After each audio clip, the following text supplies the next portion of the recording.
Nababawasan na nga ba ang suporta ng mga taga Davao City kay dating Pangulong Duterte? Dahil kung ating matatandaan, nung nakaraang taon, napakaraming mga tao ang dumagsa sa kalsada para iprotesta ang pag-aresto kay dating Pangulong Duterte. Hindi lang basta madami, talagang libu-libong tao na taga Davao City ang nagkalat sa kalsada at ipanawagan na ibalik si dating Pangulong Duterte dito.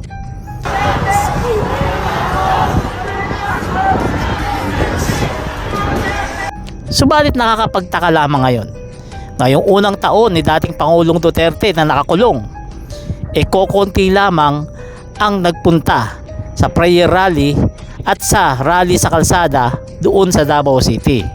Dahil kung makikita natin, konti lang talaga ang nagsipunta sa prayer rally na ito, hindi gaya nung isang taon.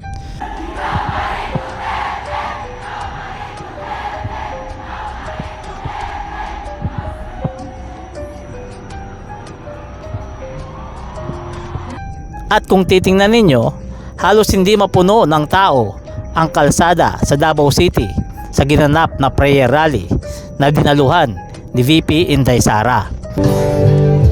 Isang taon nandun ang ating tatay. At hindi lang yan, pati yung rally sa kalsada, hindi rin napuno ng tao. Kung titingnan ninyo, ang konti-konti ng mga nagsidalo. Hindi man lang yata ito umabot ng 1,000. Pero hindi gaya no nakaraang taon. Talagang napakarami ang dumagsa sa kalsada. Napakarami ang nagkilos protesta. Hindi gaya ngayon. Sa tingin ko, mga 100 lamang ang tao na ito.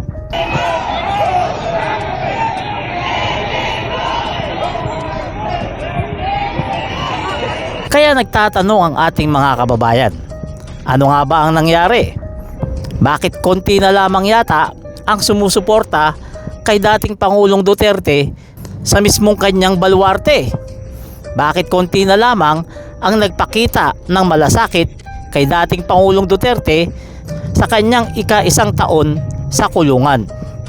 May mga nagsasabi na nabawasan na daw yata talaga ang mga sumusuporta sa mga Duterte sa Davao City. May mga nagsasabi din na marami na rin dyan sa Davao City ang walang pakialam at nagsasawa na sa ingay at gulo ng politika. Pero ganun pa man, isa lamang ang ibig sabihin nito. May dumalo man dyan o wala, si dating Pangulong Duterte ay hindi na talaga makakauwi dito. Dahil batindi talaga ang nagawa niyang kasalanan dito sa Pilipinas na kailangan niyang pagbayaran. At yan ay hindi mo may pagkakaila dahil inamin niya pa mismo yan. Proud na proud pa siyang inamin niya na meron siyang mga pinapatay. Sa bibig mismo ni dating Pangulong Rodrigo Duterte nang galing, may mga pinatay siya noong mayor pa lang siya ng Davao City. Ako, marami. Mga 6 o 7 in one drug den doon sa Davao City. 4 na Chinese, pinatay ko talaga. Ang problema, may tinamaan na 2 yung nagluluto. Sinadya ko talang patpatayin. Kaya ang resulta, andyan siya ngayon sa kulungan sa Dahig at wala na ang uwian.